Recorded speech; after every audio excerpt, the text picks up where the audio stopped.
Hoy es sábado 6 de diciembre de 2014, como todos los sábados, subiré a la web un relato al blog que se titula Relatos en clave psicoanalítica. En este caso, el título es El embarazo adolescente con 50 años. Es ciencia ficción y la verdad me quedó más largo de lo que yo pretendía.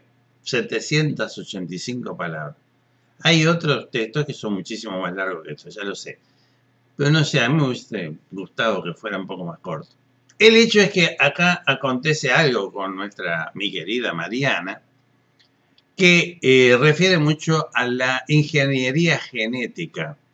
De ahí que sale el título que podría llamar la atención, el embarazo adolescente a los 50 años. Yo creo que las mujeres tienen un don maravilloso que es el útero y tener hijos y poder dar alimento con su propio cuerpo, con las glándulas mamarias. Es una cosa maravillosa, a tal punto que para mí los varones las envidiamos y hacemos miles de cosas grandiosas solamente porque no tenemos útero ni glándulas mamarias.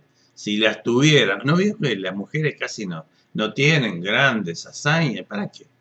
Un ser humano con esa riqueza, con ese poder enorme de gestar otro ser humano y de alimentarlo. Sin embargo, tanta maravilla, tanta cosa genial en el cuerpo, no deja de ser una carga. Y a mí me parece que de a poco la tecnología ha ido tratando de aliviar a la mujer. Entonces aquello de que el parto con dolor y eso, bueno, más allá de que me parece que es muy cultural el hecho de que a la mujer le duela a la hora de parir, no debería dolerle, pero creo que la cultura le ha inculcado tanto con los dolores de parto y que parirás con dolor y cosas por el estilo de la Biblia que al final termina sintiendo dolor cuando no debería sentir ningún dolor en el parto. Pero el hecho es que lo siente. Y para eso, bueno, los médicos que les encantan los actos médicos para cobrar un poco más de dinero, cesárea, prácticamente.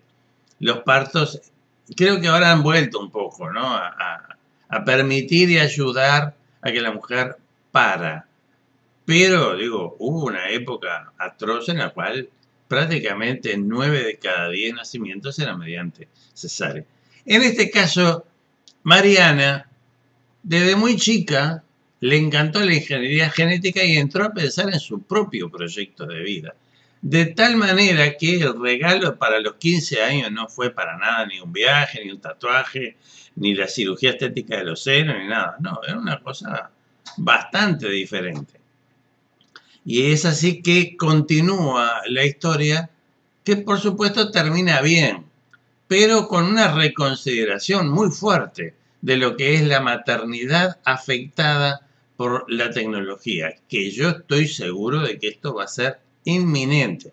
No sé cuándo, pero estamos a pocos años de que las mujeres puedan hacer esto mismo que hizo Mariana, que capaz que a ustedes les gusta como relato. ¿Por qué no?